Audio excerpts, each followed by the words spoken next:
اللي مؤمن ان نهضة الشعوب ونهضة شعب مصر مش هتتحقق الا بعد ما نوحد من كل قوتنا كمصريين زي ما توحدنا يوم 12 فبراير 2011. انا مع الرئيس اللي مؤمن ان مصر اكبر من اي جماعة ومن اي حزب ومن اي تيار ومن اي فكر. انا مع الرئيس اللي مؤمن بالشباب.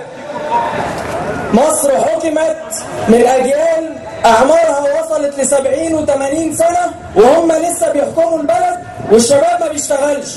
انا مع الرئيس اللي وقف يوم 25 يناير 2011 يقول ان الشباب هم الامل وانه هم اللي هيقدروا يصنعوا تغيير في هذا الوطن.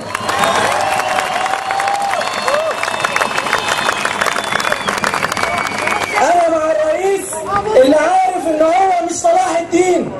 انا مع الرئيس اللي عارف ان هو مش القائد الملهم. انا مع الرئيس اللي عارف ان هو مجرد مدير تنفيذي دوره ان هو يفتح الطريق لينا عشان نتحرك، لان البلد مش هترجع تاني بلد فراعين.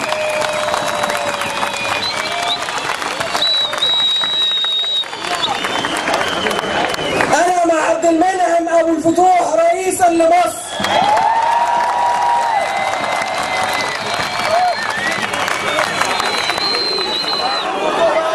وانا في النهايه عايز اقول كلمه واحده بس. اللي بيقعد يقول الثوره اتسرقت والثوره ضاعت هو مش فاهم. انتم وكل انصار مرشحي الثوره هم الثوره.